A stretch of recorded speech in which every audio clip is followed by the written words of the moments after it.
अस्सलाम वालेकुम, मेरा नाम मूलचंद है और आज हम बहुत ही इम्पोर्टेंट जो है सवाल केमिस्ट्री का हल करेंगे।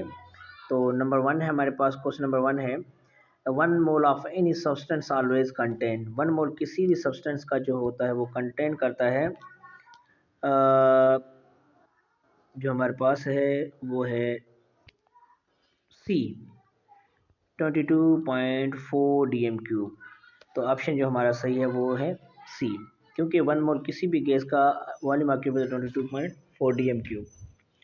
मूव करते क्वेश्चन नंबर सेकंड की तरफ।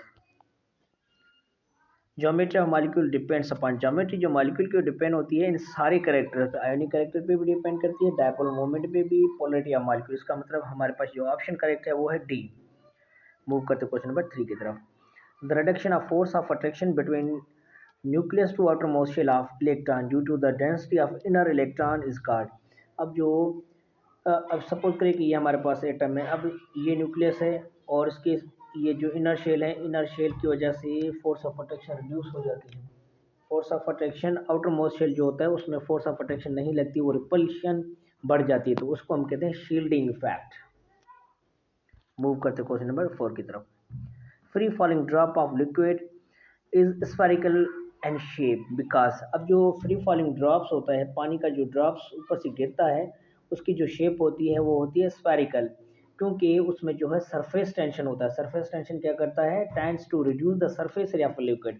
उसमें एक ऐसी फोर्स होती है जो मॉलिक्यूल को पकड़ के रखती है, इसीलिए जो फ्री फॉलिंग ड्रॉप्स होते हैं वो स्फेरिकल शेप में होते हैं। मूव करते क्वेश्चन नंबर 5 की तरफ।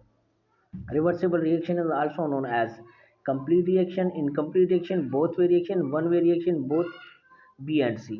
तो इसका जो है रिवर्सिबल रिएक्शन जो होती है वो B एंड C।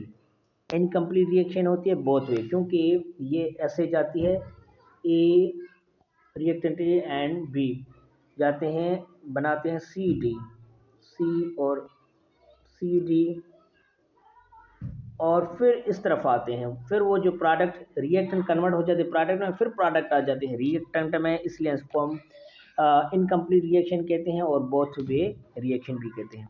मूव करते क्वेश्चन नंबर 6 की तरफ। Irreversible reaction is also known as dash reaction. Irreversible reaction जो होती है उसको हम क्या कहते हैं? उसको कंप्लीट, क्योंकि वो रिएक्टेंट ए बी ये कंप्लीटली कन्वर्ट हो जाते हैं सी डी में, सी और डी में, और फिर ये दोबारा रिएक्टेंट में नहीं बनाते, वो रिवर्स नहीं होती, इसलिए इसको कहते हैं कंप्लीट रिएक्शन भी कहते हैं, वन वे रिएक्शन। तो इसका जो ऑप्शन करेक्ट है वो हमारे पास सी। मूव करते क्वेश्चन नंबर 7 की तरफ। Endothermic is a reaction in which heat during the chemical reaction is. अब एंडोथर्मिक ऐसा प्रोसेस जिसमें हीट जो है होती है एब्जॉर्ब होती है, जज़ब होती है, और एंडो का मतलब इन होती है, तो ऐसी रिएक्शन केमिकल रिएक्शन जिसमें हीट एब्जॉर्ब हो उसको हम कहते हैं एंडोथर्मिक रिएक्शन। मूव करते क्वेश्चन नंबर 8 की तरफ। CH4 is known as.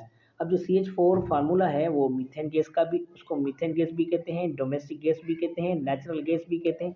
इसका मतलब हमारे पास जो ऑप्शन करेक्ट है वो ऑल ऑफ दीज, ये सारे इसके नाम हैं, और इसको स्वी गैस भी कहते हैं और मार्श गैस भी कहते हैं। तो मूव करते क्वेश्चन नंबर नेक्स्ट की तरफ। Surface tension has tendency to surface area reduce the surface area of liquid.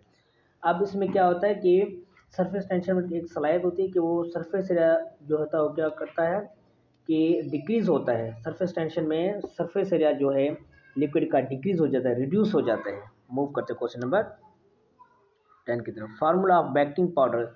अब जो बेकिंग पाउडर है या बेकिंग जो पाउडर है उसका formula NaHCO3। So thanks dear for watching this video. Allah Hafiz.